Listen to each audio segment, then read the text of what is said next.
ગુજરાત રાજ્યમાં છેલ્લા 2 મહિનાથી બીઝેડ કંપની અને એના સીઈઓ ભૂપેન્દ્રસિંહ ઝાલા વિરુદ્ધ ₹6,000 કરોડના કૌભાંડને લઈને સામાજિક કાર્યકર અતુલ દવેએ જસોદાનગર સ્થિત તેમની ઓફિસમાં પ્રેસ કોન્ફરન્સનું આયોજન કરવામાં આવ્યું હતું।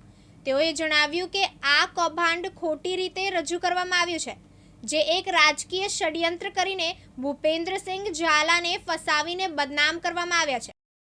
ગુજરાતની અંદર છેલ્લા 2.5 મહિનાથી ભૂપેન્દ્રસિંહ પરબતસિંહ ઝાલાને સામે એક ષડયંત્ર રચવામાં આવી રહ્યું છે, જેને રાજકીય ષડયંત્ર કહીશું તો પણ ચાલશે।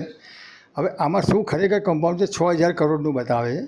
હવે આ આંકડો સાચો છે કે ખોટો, તેને ઉજાગર કરવાનો સામાજિક કાર્યકર અતુલભાઈ દવે પ્રયાસ કર્યો છે। અતુલભાઈ દવે આપણી સાથે જોડાઈ ગયા છે। આપણે જાણવાનો પ્રયત્ન કરીએ કે ખરેખર 6,000 કરોડનું કમ્પાઉન્ડ થયું છે કે નહીં, અને થયું છે તો ખરેખર કેટલું થયું છે કે નથી થયું તે પણ જાણવાનો પ્રયત્ન કરીશું। અતુલભાઈ, આની અંદર તમારું શું માનવું છે?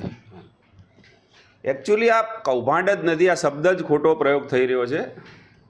સીઆઈડી ક્રાઇમની જે ફરિયાદ છે એ ફરિયાદની અંદર એમને લખ્યું છે કે રોકાણકારોના પૈસા રોકાણ કરાવીને છેતરપિંડી કરી છે। રોકાણ કરાવીને છેતરપિંડી કઈ રીતે થાય? રોકાણકારોના પૈસા લઈને કોઈ ભાગી જાય તો એને છેતરપિંડી કહેવાય। તમે એફઆઈઆરનું છેલ્લું પાનું વાંચો, એમાં લખ્યું છે કે લોકો પાસેથી રોકાણ કરાવી અને છેતરપિંડી કરી છે, એટલે આ કૌભાંડ નથી। બીજું 6,000 કરોડનો આ કોઈ વિષય જ નથી। સીઆઈડી ક્રાઇમે પોતે જે એફિડેવિટ કર્યા છે કોર્ટમાં, એમાં લખ્યું છે કે 172 કરોડ રૂપિયા જ આપવાના બાકી છે, અને એ પૈસા પણ બીઝેડ કંપનીના વકીલે કીધું છે કોર્ટમાં કે અમારા ખાતા જે ફ્રીઝ કર્યા છે અનફ્રીઝ કરી દો અને અમને જામીન આપો, તમે આ પૈસા આપી દેવા તૈયાર છીએ। એટલે પૈસાનો વિષય છે તો પૈસાનો વિષય પૈસાથી પતવાનો છે। બાકીની જે બધી વાતો છે ને, એક ષડયંત્રનો ભાગ છે અને ભૂપેન્દ્રસિંહને બદનામ કરવા માટેનું એક કાવતરું છે। કાવતરું છે એ વાત તમારી સાચી માની લો। વેલકમ। હવે આમાં જે ઇન્વેસ્ટરો જે હતા એ લોકો કેમ ખુલીને બોલતા નથી કે ભાઈ ના આ વાતમાં કંઈ દમ નથી, તો એ તથ્ય સાચું નથી, એવું ઇન્વેસ્ટરો કેમ નથી બોલતા? ઇન્વેસ્ટરો સામે આવશે, પણ મૂળ મુદ્દો જો ફરિયાદ જ કરવા નથી જતા તો એનો મતલબ એ જ છે ને કે એમને તકલીફ નથી। જો એમને એમના પૈસાનો વાંધો હોત તો એ ફરિયાદ કરવા જાત। 11,232માંથી 2 જણા ફરિયાદ કરવા ગયા, ધેટ મીન્સ કે કોઈ મતલબ જ નથી વાતનો। 10% ફરિયાદી હોય તો આપણે માનીએ કૌભાંડ છે, આમાં તો 2 જણા ફરિયાદ કરવા, એ બી સીઆઈડી ક્રાઇમે એફઆઈઆર કર્યા પછી। એટલે આ કોઈ કૌભાંડ જ નથી, એક સામાન્ય લેતી દેતીનો વિષય છે, અને જે લોકોએ પૈસા રોક્યા છે એમને બીઝેડ કંપની ઉપર ભરોસો છે। બાકી વચ્ચેના લોકો જે કંઈ આ કરી રહ્યા છે એ કોઈ આખી એક ષડયંત્રનો ભાગ છે।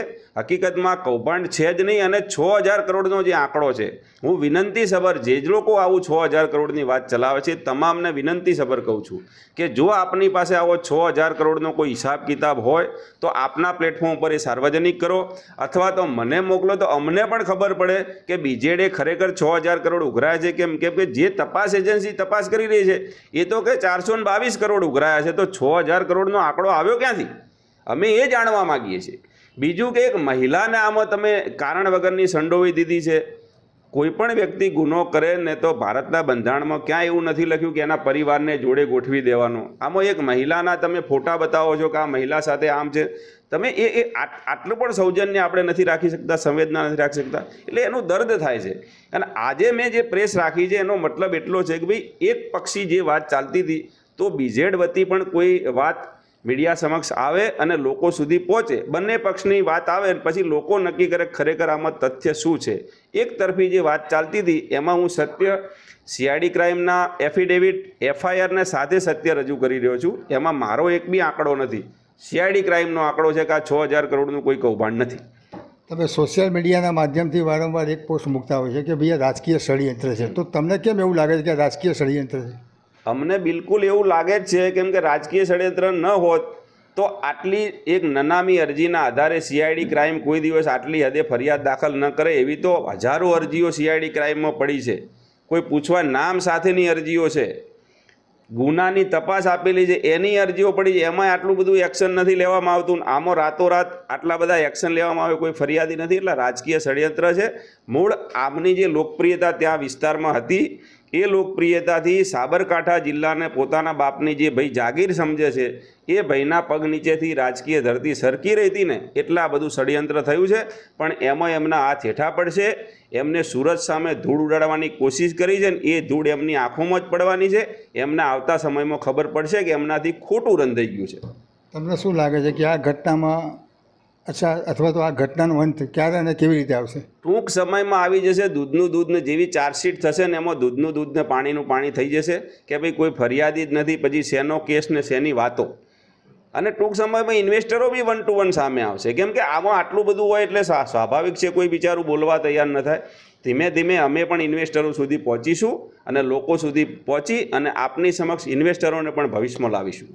આ હતા સામાજિક કાર્યકર અતુલભાઈ દવે. એક વાત મિત્રો ધ્યાનમાં રાખવા જેવી છે કે મીડિયામાં જે મિત્રો છે એ વન સાઈડ ના બતાવે.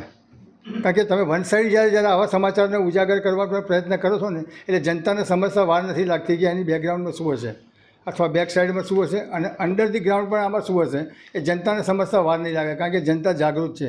એટલે મહેરબાની કરીને આ રીતના ન્યૂઝ તમે ઉજાગર ના કરશો, સત્યની નજીક પહોંચવાનો પ્રયત્ન કરો. બાકી જે છે એ તંત્ર નક્કી કરે, ન્યાયાલય નક્કી કરશે કે ખરેખર આની જડમૂળમાં શું છુપાયેલું છે. જોતા રહો દિવ્યાંગ ન્યૂઝ. ગિરીશ જોશી, અમદાવાદ.